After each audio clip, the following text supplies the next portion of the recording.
നമസ്കാരം, ഞാൻ M G Pratheesh. High sleep mattresses Kaumudi ഹെഡ്ലൈൻസിലേക്ക് സ്വാഗതം. Powered by ARMC, presented by സിനിക്കോൺ പംപ്സ്. 3 കൊല്ലം ശ്രീധരന്റെ ഉറപ്പ്. ദിവസങ്ങൾ എണ്ണി കാത്തിരിക്കാം. 3 വർഷത്തിനുള്ളിൽ ലൈറ്റ് മെട്രോ യാഥാർത്ഥ്യമാകുമെന്ന് മെട്രോമാന്റെ ഉറപ്പ്. റെക്കോർഡ് വേഗത്തിൽ മെട്രോയുടെ പണി നടന്നാൽ ശ്രീധരൻ സർക്കാരിന് നൽകിയ ഉറപ്പ് യാഥാർത്ഥ്യമാകുമെന്ന് കേരള കൗമുദി റിപ്പോർട്ട്. 3 മാസത്തിനകം ആദ്യഘട്ട ജോലികൾ തുടങ്ങും. തലസ്ഥാനത്ത് ടെക്നോസിറ്റി മുതൽ കാര്യവട്ടം വരെയാണ് ആദ്യഘട്ടത്തിൽ പൂർത്തിയാകുന്നത്. കോഴിക്കോട്ട് മെഡിക്കൽ കോളേജ് മുതൽ മാനാഞ്ചിറ വരെ ആദ്യം പൂർത്തിയാക്കും.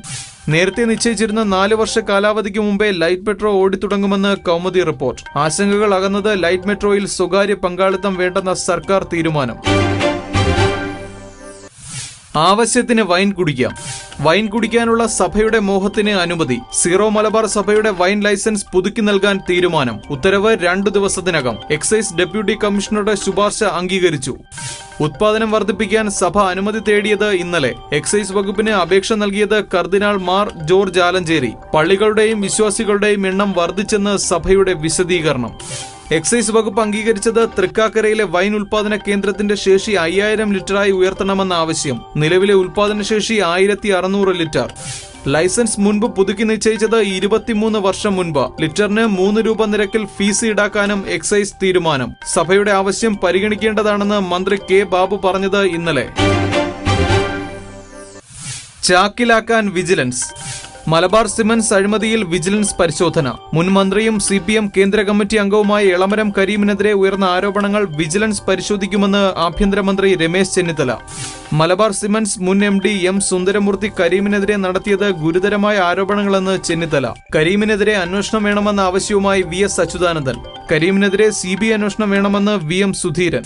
വിവാദ വ്യവസായി VM രാധാകൃഷ്ണനും കരീമും തമ്മിൽ അവിശുദ്ധ ബന്ധമെന്ന് സുന്ദരമൂർത്തിയുടെ രഹസ്യമൊഴി. VM രാധാകൃഷ്ണനിൽ നിന്ന് കരീം പണം സ്വീകരിച്ചു. ഭീഷണിക്ക് വഴങ്ങി പല തെറ്റുകളും ചെയ്തെന്നും സുന്ദരമൂർത്തിയുടെ രഹസ്യമൊഴി. ആരോപണം നിഷേധിച്ച് എളമരം കരീം. ആരോപണം UDF അഴിമതി മൂടിവെക്കാൻ. സുന്ദരമൂർത്തിയുടെ മൊഴിയിൽ വിശ്വാസ്യതയില്ലെന്ന് കരീമിന്റെ വിശദീകരണം. അതിർത്തി കീഴടക്കിയ സൗഹൃദം. സൗഹൃദത്തിന്റെ വൻമതിൽ തീർത്ത ത്രിരാഷ്ട്ര സന്ദർശനത്തിന് സമാപനം. പ്രധാനമന്ത്രി നരേന്ദ്രമോദി ഇന്ത്യയിൽ തിരിച്ചെത്തി. മോദി ഡൽഹിയിലെത്തിയത് ഇന്നലെ രാത്രി എയർ ഇന്ത്യയുടെ പ്രത്യേക വിമാനത്തിൽ. 6 ദിവസത്തെ സന്ദർശനത്തിൽ ഇന്ത്യക്ക് 4200 കോടിയുടെ നിക്ഷേപ വാഗ്ദാനം. വിവിധ മേഖലകളിലായി ഒപ്പിട്ടത് 67 കരാറുകൾ. സൗഹൃദം ശക്തമാക്കി ചൈനയും ദക്ഷിണ കൊറിയയും. മംഗോളിയയ്ക്ക് ഇന്ത്യ വാഗ്ദാനം ചെയ്തത് $100 കോടി വായ്പാ സഹായം. അതിർത്തിയിൽ തർക്കങ്ങൾക്ക് വിരാമമെന്ന് ചൈനയും ഇന്ത്യയും. ചൈനീസ് സഞ്ചാരികൾക്ക് വിസ.